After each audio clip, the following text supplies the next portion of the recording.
سڵاو ڕێز و خۆشەویستیم هاوڕێیانی خۆشەویستم بەخێر بێن بۆ ڤیددیوەیەکی نوێ ئەو ریاکشن لە بۆ ئەلبومە نوێیەکەی کاکە خارە ئەمنێمی خۆشەویستی خۆم دەکەم کە مای فیڤریت ڕاپەرە ڤۆڵتایمەرچنە ڕاپەری باشتر دەتوانین بڵێن هەیە بەڵام ئەمنێم یەک کەلۆ ڕاپەرانی کە لە هەموو ژیانم لەگەڵی گەورە بووم ئەو وزەیەکی گەورەی لە ژیانم وزەیەکی گەوری بە ژیانمدایە لە بەچەند هۆکارێک کە لەوانێت لە ڤیددیوەکانی داهات و زیاتر باسییان بکەم ئەو ئەلبومە نوێی ئەمنێمی بەناوی میوزیک تو بی مردر بای واتە ئەو میوزیکەی لەلایەنیەوە ئەو میوزیکەی کە دەتکوژی زەبەدەکە میوزیکەی توژی لە سەرەتای ئەو ساڵ لە مانجی یەک بەشی یەکەمی بڵاو کردەوە ئێستا لە کۆتایی ئەو ساڵ بەشی دومیشی بڵاو کردەوە بە ناوی ساید بی واتە کاسێتەکەی ڕۆیکێکی کاسێتەکەی ئەوە دەکە ساید بی لەو ئەلبومەی جێم لە هەم گۆرانیەکان ڕانەگرتیە بە تایبەتیش ئەو گۆرانەیە بە ناوی زیوسە یەکەم زارە پێکەوە جێرە ڕدەگرین و زۆر خەڵکیش دەڵێن یەککە لەو گۆرانیانەی کەەوە دسی تیکاشی دەکا کە لە بیدایەتەکەش نووسرەیە دیسی سنوبدۆگی دەکا و داوای لێبوردنە ڕیحانەی دەکا کە زۆر بابەتن ویستم پێکەوە بە ریاکشن باسی بکە هیوادارم تا کۆتایی بینەر بن هەوڵ دەدەم ئەوەندەی کە تێبگەم پێم شەرا بکرێ بۆتان شەرا دەکەم چکە ئێمە نەیمە ئیدی و دەبی شتەکانیش زوو پاوەز دەکەم بۆ دواتر ئەگەر هەستان کرد جێ لە ڕاگرن جێ لە ڕاگرن و ئێستا لەوانێ زۆر بەشتان بنووسن لە کۆمنت ژیر چۆن ئەو لیریکسە و شعرە وا دەیتە سەر شاشەکەی لۆ نمونە خۆشەویستان ئەوە ئەپێکە بە ناوی میوزیک ماچ لەوانێ زۆر بەتان بەکارتان هیناوی بەڵام پێویستە ئەو میوزیک ماچە چۆن بەکاردێ دەبی پێویستە ئەپل میوزیک یاخو سپۆتیفای تەبی بۆ من سپۆتیفای بەکاردێنم مانگانە بە پارەی ئەو بەلاژ نییە ئەو ئەلبومەکەی ئەلبومێمیە میوزیک ماچی بەکاردێنم میوزیک ماچیش هەمان لەگەر سپۆتیفایەکەم کۆنێکت دەبی و ئەوە کەم پێنیشاندا تێکستەکەی پێنیشاندا ئێستا دەست پێ دەکەین بە گۆرانی زیوس کە لەگەڵ وایت گۆڵدی دەڵێ واتە گۆرانیەکە وایت گۆڵ وەرە ڕاپەکە ئەمنێم دەڵێ ئەدیەکسە لە بیدایەتەوە ئێمنێم دەڵێ کتە بە من دەڵێت تو تراشی تو هیزنی تو زبلی بەڵام ئەو کچە جێ لە تەکاشی ڕدەگری 69 کە یەکە لە پیسترین ڕاپەرەکان و هیچ هیف بینەوە تراشە بەڕاستی زبڵدانە هیچ شعرەکانی هیز نییە گۆڕاپەکانی هیز نینە تەنیا لە بۆ ناوبانک ئیش دەکە ئەمنە دەڵێ ئەو بە من دەڵێت تو تراش کەسی she listens to Tekashi She says I am trash but she listens to Tekashi Bitch you lost me yeah fair weather wishy-washy She thinks machine washed me there she thinks machine washed me ئەو کتەوا بیر دەکاتەوە کە مەشن گەنکەڵی MGK ئیشتان پێ نیشان دەم زانم زۆر ڕای دەگرم بەڵام هەر حەز دەکەم لە بیدایەتەوە لەگەڵم بن ئەوەی MGK کە پێشتر دیسی منێمی کردوەوەی منێم لە ئەلبومی ڕابرد زۆر هجومی کردەسەری لە ئەلبومی ئەو ساڵی سەر تا ساڵی هجومی کردەسەری ئێستا لەگەڵ خانماکتەر مێگن فۆکسی کەپلن پێی وایە مشین واشت می واتە مشین ئەمنی خایان کردەوە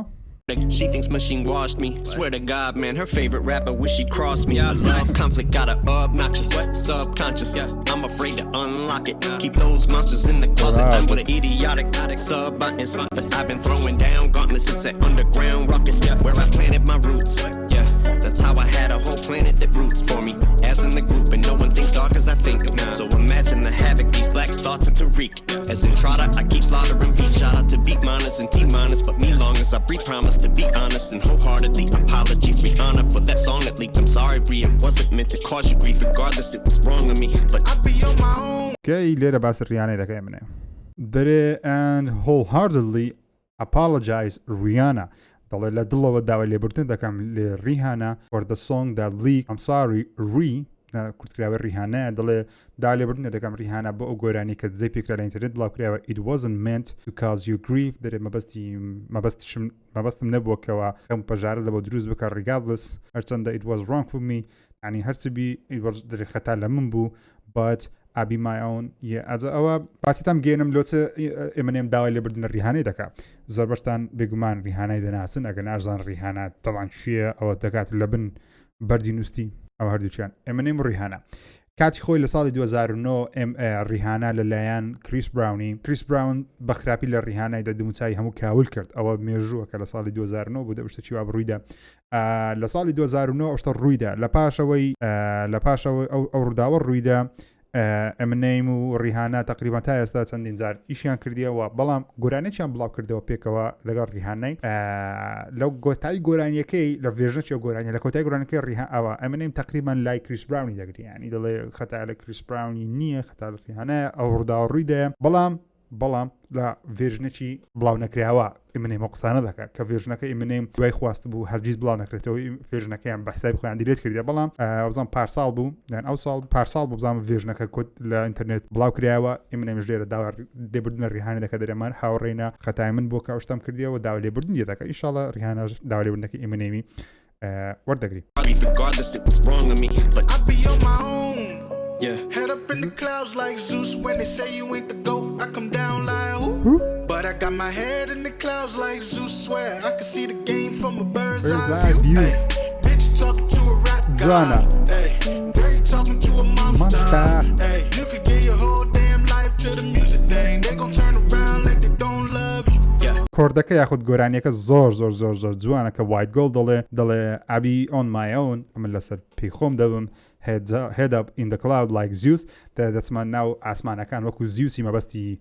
خوای یۆنانیەکەیە زیوس لە God of War لە یاریەکانیش هەیە زیوس مەبەستی ئێمەنێمە when they say you ain't the goat کاتێک بە من دەڵێن ئەتو گەوت بمانای ئەوەی دێتن لەناو ڕاپ و دنیای پۆپی زۆر بەناوان گەوت یعنی باشترین ڕاپەرۆشتانە دێتن بە کورتی پێتەن دەڵێن قڕوز ناکەم I come down like who دەرکە دێمە خوارێش دەڵێم who but I got my head in the clouds like Zeus بەڵام من مێش خۆم وەکو زیوسی لە ناو هەورەکان دەین و دەرێ سوێن دەخۆم I could see the game from bird's eye view من دنیای ڕاپ و دنیای هیپۆپی وەکو لە چاوی تەیرەوە دەبینمان bird's eye view هەیە کە تەیر یاخود بازەوانە چاویان زۆر تیژە هەموو شتێک دەبینیتن دەرێ bitch you're talking to a rap god تۆ قسە لەگەڵ خوای ڕاپی دەکەی girl you're talking to a monster سێ تۆ قسە لەگەڵ درندێک دەکەی مەبەستی ئیمنێمە گۆرانەکەی بەدڵان ڕاپەکەش هادەە So when I get back on my feet, don't wonder why in the fuck is my head in the clouds. Cheap vibe with the stewardess getting head in the clouds. Mile high club, why I give a flying fuck. Punchline, or just trying to survive in this climate of vagina. So dying to cancel my ass like Aunt Jemima. Syrup, I'm a shit stirrer, you're a dime. Doesn't said I couldn't do it. Hit Europe, kick the door and put a foot through it. Like a stirrup. Used to have to sit and watch them bills pile up. Yeah. Now I just sit back and watch them bills pile up. But I be on my own. Yeah. شێوازی ئەگەر بێت ئێمەنێ بەهادی ئیگۆرانی بڵێ خەڵک لێ تێبگە بەڕاستی نایە بۆ کەسانی کە تێژ ناگەن کاتەکەم لە بۆ خۆتان خۆت فێرینگ دیزیکەنە بۆی لۆ گۆرانیانە تێبگە عاشقی ئێمەنێمی پێویستە خۆت فێرینگ دیزیکە بەندێ Head up in the clouds like Zeus when they say you ain't the GOAT I come down like who but I got my head in the clouds like Zeus swear I can see the game from a bird's eye view hey bitch talking to a rap god hey girl you talking to a monster hey you could give your whole damn life to the music thing they gon' turn around I've seen them come and go I've seen the hugest debuts Just had a great view to see the game through and Drake they're gonna turn on you one day too and the more you win the sooner they do they'll be calling you a trash bin saying that your new one isn't better than your last and even if it is once they start to turn their backs they ain't never coming back and they did it your chance next to be mentioned ئێمەنێم دەکوانە باسی درێکی دەکە وەکو تەقریبان دەتوان بڵێم وەکو نسحاتەکی درێکی دەکات دەڵێت چ دەرێ من گەورەترین هونەرمەندەکانم بینی وەکە لە ئەلبومی بڵاوبوونەوەیان خودگۆرانی بڵاوبوونەوەیان زۆ بەناو بانک بووینە لە ڕوانگەی خۆیەوە دەڵێ زۆر بە جوانی تەمشای هەموو ئەو کەسانم کردێکهاتنە ناو دنیای میوزیکی یاخود دنیای هیپۆپ و ڕاپی بە گەورەی هاتینە ئەن درێک و درێک جێبگرە هەوادارەکانت پشتت لێ دەکەن one day two ڕۆژێک دێ هەوادارەکان پشتت تێ دەکەن and the more you win the sooner they do دەرێت زیاتر ببێەوە زیاتر بەناو بانک بی دەرێت زووتر ئەو کارت بەرامبەر دەکەن they'll be calling you trash بێن دەڵێ پێت دەڵێن ئەتو تراشی ئەتو هیزنی زبڵدانی مەسەلەن چۆن لە کوردستان لە هەموو دنیا زۆربەی هونەرمەندی ئەمەسە وەکو زیاد سعد و زەکەریا کەیف بە زیاد سعدی بێ دەڵێ زەکەریا هیزنیە و کەیف بە زەکەریا بێ دەڵێ زیاد سعد هیزنیە مەسەلەن وەستی ئێمەنێمی شارە بابەتەیە saying that your new one isn't better than your last دەڵێن خەڵک دەڵێ ئەو شێوازە ستایلە نوێی تو باشتر نییە لە ڕابردووت even if it is once they start to turn their back they never coming back in they did it to chance the rapper ئەو شتیان کرد بەناوی لەگەڵ چانسی شێکە لە ڕاپەرەکان next to be mentioned in future in the past tense for saying adios amigos I ain't dissing I'm just trying to keep the shit a C-note same people been trying to do the shit to me so I call them people because they're so easy to see through them but a fight is all I knew how to be I got the shit beat there are some people been trying to do this shit to me دەرێ ئەو خەڵکە ویستیان ئەو شتە بەرامبەرم کەن I called them hole people دەرێ من پێیان ناڵێن people خەڵک پێیان دەڵێن peep hole people مەبەستی زانیتێ ئاین دیوارەکان کوونەشی تێدایەکە سەیری شتێکی قۆڕ دەکا بۆ نمونە دەرێ زۆر بە ئاسانی دەتوانم سەیریان بکەم but a fighter all I knew how to be دەرێ من تەنیا شەڕکە جەنگاوەرێکم tripped and fell and blew out and he popped it back in and hopped up like fuck it that's 2 out of 3 yeah man I gotta be doing something right I got 11 years of sobriety so the only bottom I'ma be hitting منێم دەڵێ من I gotta be doing something right دەڵێ دەبێ من شتێکی باشم ڕاستم کرد بێ ئەگەر نەکووە من 11 ساڵە سۆبەرم 11 ساڵە منێم نە کوحولی خواردیان نە دڕگی بەکارینەیە نە تریاگەی هیچی بەکارنینەیە. As if it's sodomy, wait, I mean, you would think that somebody handed a sodomy. How I'm chopping these bars, they keep wanting me to rap responsibly when I'm constantly passing the buck like the fucking Dollar Tree. But I'ma always remind you that I came from poverty. Black people saved my life from the dark and Deshaun, and all that we want is racial equality. R.I.P. Laquan McDonald, Trayvon and Brianna, Tatiana, Ray Shard and Dominic, Eric Garner and Rodney King. No, we can't get along to these white motherfucking cops who keep murdering. ئەمە لێکوانە تۆزێک باسی ڕابردی خۆی دەکات دەڵێ من لە عایلەیەک یان خۆ لە گەڕاکێک لە شوێنێکی زۆ نزم هاتیمە من لە ناو کۆمەڵگەی ڕەشپێستەکان گەورەویمە من ڕێز لەوان دەگرم و ناوی چەند هونەرمەندە چیش دێنی وەکو کەسایەتی یعنی ناوی چەند کەسایەتیشی وەکو لەکوان مکدۆناڵد و تریڤۆن و بەستی لێکوان ئەوەشە باسی ئەوش دەکەکەوە پۆلیس SPPS ڕەشپێستەکان بەلاش دەکوژن who keep his murdering black air off the street. Blacks are off the streets, and as far as squashing beef, I'm used to people knocking me, but just not in my camp. And diplomatic, cause I'm trying to be. Last thing I need is Snoop dogging me. Man, dog, you was like a damn god to me. Man, not really. I had dog backwards. Oh, goddamn, man. Eminem. هەموو کاتێک دەبیشتە چی بکە بزانەکو دسی سنوپ دۆگی دەکات سەرەتا بەو کەسانی نازان سنوپ دۆگ چیە یاخۆ دەبیریان نەمایە با پێیان نیشان دەمەوە ئەوە سنوپ دۆگ و ئێمەنێم سەرەتا با پێتان بڵێ سنوپ دۆگ و ئێمەنێم لە مێژە برادرن و لە مێژە ینی دوو کەسی زۆر دوور نییە لە یەکتری ماوەکانی ڕابردوو هەرا ساڵ سنوپ دۆگ لە مقابلەکی ئاگام لێ بوو گوتی ئێمەنێم لە تۆپ دەیوی نییە لە تۆپ دەی نابی هیچ کەسەکیش بیان عالەمیان تۆپ دە نییە لە باشترین ڕاپەرەکانی جیهان تاکەشتکەوە ئێمەنێمی گەورە کردی ئەوەیەکەوە ڕاپەرێکی سپیپێستا خەڵک لە بەرەی سپیپێستە لەوێ خۆشتێوار ئێمەنێم هیچیش نییە بەبێت دکتۆر درێ ئەو قسانە نابی بگوترێ بێگومان ئێمەنێ ڕاستە دکتۆر درێ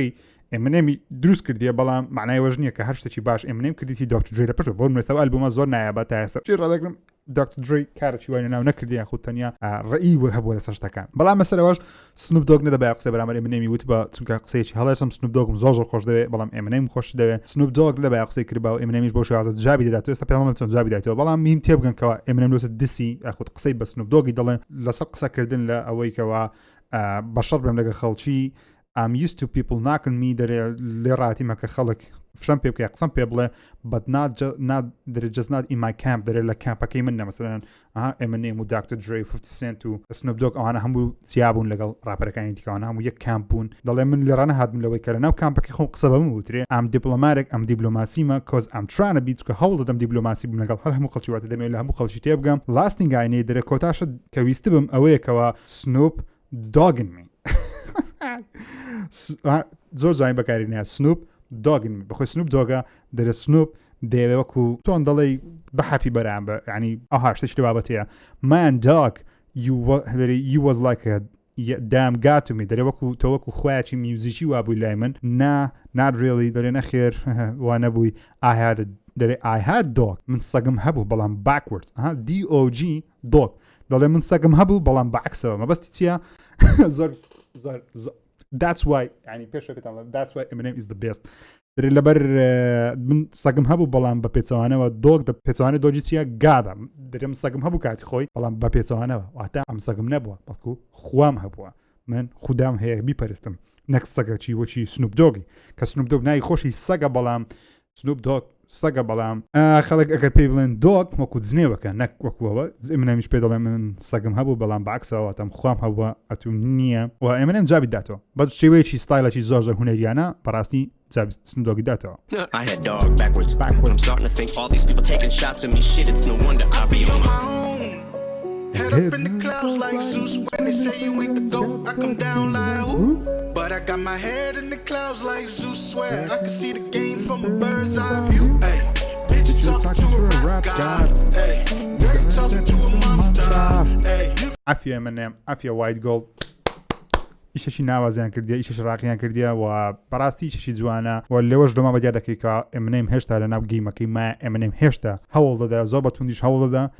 قسە بەو کەسانە بڵێ کە قسەیان پێ وتوێت چکە بەڕاستی ڕاپەر واتە شعر مەسەن واتە تێکست مەسەن ئێمەنێم زۆر جوان لێرە وشەی دۆگی بەکارهێنایە ئێمەنێم زۆر بە جوانی داوای لێبوردنە ڕیهانەی دەکات ئێمەنێم لە سەرەتایەکەشی زۆر بە جوانی دیسی تیکاشی دەکاتن شتەکانی جوانە هەم میوزیکەکەی خۆشە هەم گۆرانێکە خۆشەوە بن دەبینەوە گۆرانی گۆرانێ بە بتێک لە گۆرانەکانم کە بەردەوامگیر ڕاگرم ناوتەمبیل بە هیدفۆن بە هەر شوێنێک گۆرانێکی خۆشە ئەلبومەکەی تاوەکە ئێستا زۆر باش دیارە لە پێرچام زۆر خەڵک باشترین کارەکانی منێوی نییە من دەڵێم نەخێر یەکە لە باشترین کارەکانی گۆرانەکانی هاد خۆشە پڕمانەیە و ڕاپیش دەبی پڕمانابی شعرەکانی معنیان هەبێت نەگوچی هەندێک خەڵکی ستفوی شتەکانیان معنای نییە ئەوە معنای هەیە ئەوە تێکستی هەیە کۆنتێکستی هەیە مێژووی هەیە کە من باس شتەکان دەکەم بەکسە پێویستە بەناوی گوگڵی پێدام شادم کە ئەو لۆزۆ قسەی دەکات کە ڕاپ ئەو هەیە ڕابۆکی گۆرانیتکەنی هەر قسەی شعری خۆشەویستی ئەوشتانە یاخود باس شتێکی کە زۆر گرینیە وە لە ژیانی خەڵکیە بەڵام ئەوە ڕاپ و بەتایبەتیش ئێمەنێم ئەو شتانێک کە دێڵی هەمووی واقعیان لە ژیان ڕاستی هەیە و پەیامەکە چکە ڕاب دەبی پەیام بیناوی بەتەنیا گۆرانیوی دەبی پەیام گۆرانی تێدا گۆرانەکەشم بەڵە وایگۆڵ شەشی جوانی کردیان و گەر حەز دەکەن ریاکشنی زیاتر لەوە ئێمەنەی بکەم یاخود لە چ گۆرانێکی ئێمەنەمی بکەم لە کۆمنت بینوسن خۆشەویستانە بۆ دەستکەوتنی هەر بابەتێکی ڤیدیۆ گەیم تکات دەکەم سەردانی دارین گەیم بکەن ئەوەی ئینستاگرامەکەیتیان بابەتی زۆر ناوازە لە بواری ڤیدیۆ گەیم بڵاو دەکەنەوە بۆرە منە لایتینگ و یاری سایبەرپانک و هەر یاریەک هەر پێداویستێکی بواری گەیمینگ دەتوان لە دارین گەیم دەستان کەویتن سەردانی دارین گەیم بکەن لە دیسکریپشن زانیاری تەواومدانە پەیوەندیان پێوە بکەن لە شاری سلێمانینە لە هەولێرن و بڵێن لەلایەن ژیرەوە هاتن داشکانتان لە بۆ دەکەن تا ڤیدیۆ داهاتوو واتە لەگەڵ